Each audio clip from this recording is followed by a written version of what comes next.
it's missing its polarity. And so imagine that you wanted to leave a code on a planet that's not so evolved, but you wanted to leave the code so that it would give them great power at an important time in history. But you wanted to make sure that it could not be decoded until they were ready for it. How would you do it? When maybe one way you would do it would be to give the code in a polarity way, so that you would have to have a civilization come to the realization of the equalities of polarity before they could decode the code. So, and that would most likely be a society that's ready for that type of power. So, when you take the male tetragrammaton and you add the female one, or the positive and the negative one, then you have to add a second isotropic vector metric. So the result is that you would have to double this number.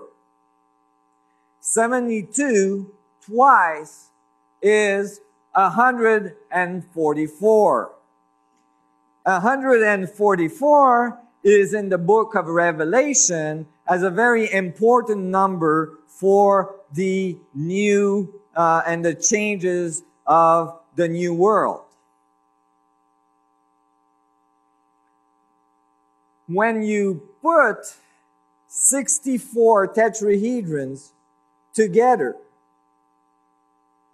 and you get this fractal vectorial array, you get exactly 144 faces on its outside surface. And so that was getting compelling. But the Kabbalistics didn't stop there. The Kabbalistic traditions said, well, actually, if you want to truly understand the power of the Tetragrammaton, the power of God, if you want to understand the root of creation, you must decode this tree, which was thought to be the tree of knowledge, which is analogous to the tree at the center of the Garden of Eden. This was thought to be the foundation of creation, and that if anyone could decode this, they would hold the key to creation. There's a lot of writing in Kabbalistic tradition that says as well that it shouldn't be attempted to be decoded because most people that have gone crazy. And so I took those warnings seriously, and I thought, well, I'm most likely already crazy. Well, I live in a van, you know. I'm studying all this crazy stuff. I must be okay, you know. It won't hurt me that much.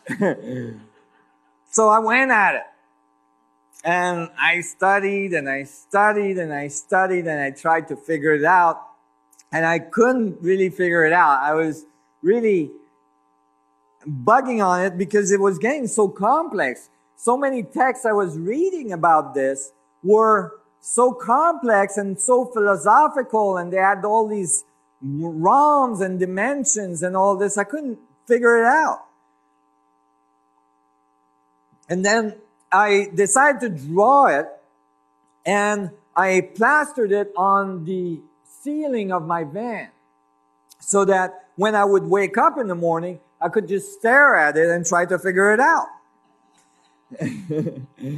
And so I'm in the van in the morning and I look at it, and then, you know, fairly rapidly I realize that there's a tetrahedron on the bottom of it. Okay? This part here is a tetrahedron if it's seen in 3D. And then I looked up here and I realized that in 3D, those lines would generate as well an octahedron. See, the thing is that most people don't see this thing as a 3D object. So flatten, it makes not much sense. But in 3D, it describes very specific geometry. So because I had this type of 3D mind, and I was always very intended on not doing the flat thing, I was trying to visualize this in 3D. But I couldn't figure out this middle box thing. I just couldn't figure it out. For weeks, months. Just like, laying in my bed looking at this thing. And studying and all this. And then one day, I said, wait a minute. I realized that one of those boxes in the middle here, okay, matches the box in the top portion of the octahedron. So I thought, what if I slid the middle part box in the upper box and see what it generates?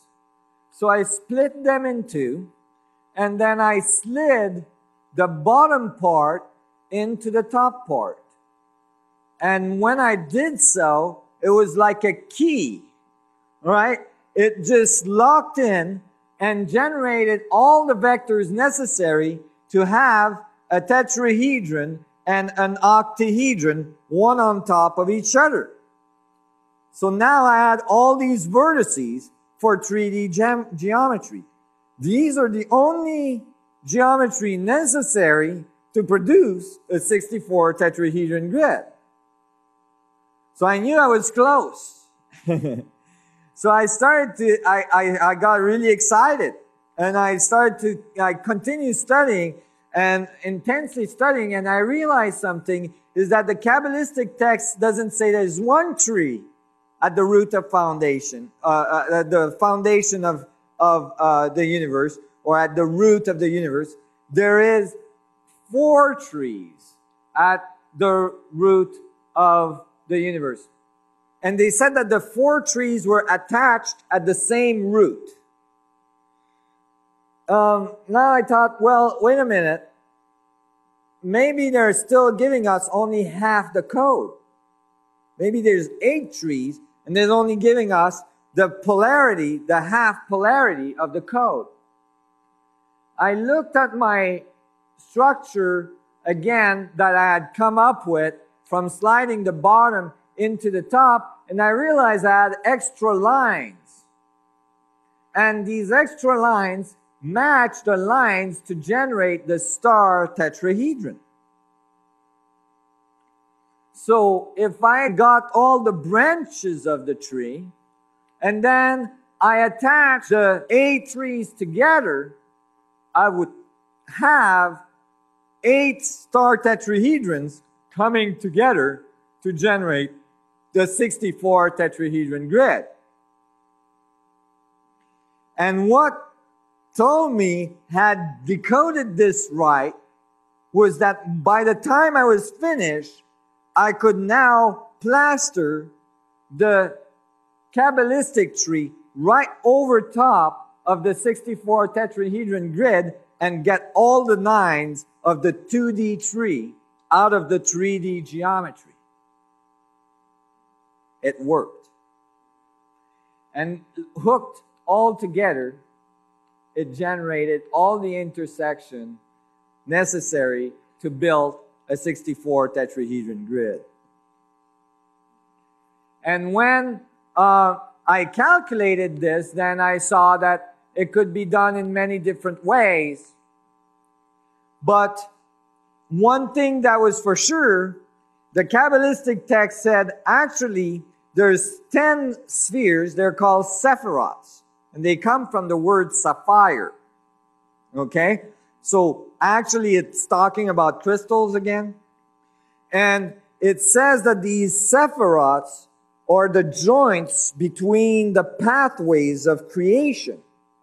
And it said that there was this 10 sephirot to one tree, but because they're all hooked to the same center, to the same root, which is called the crown Sephiroth, which is described as a point of indwelling where God falls or God goes towards infinity.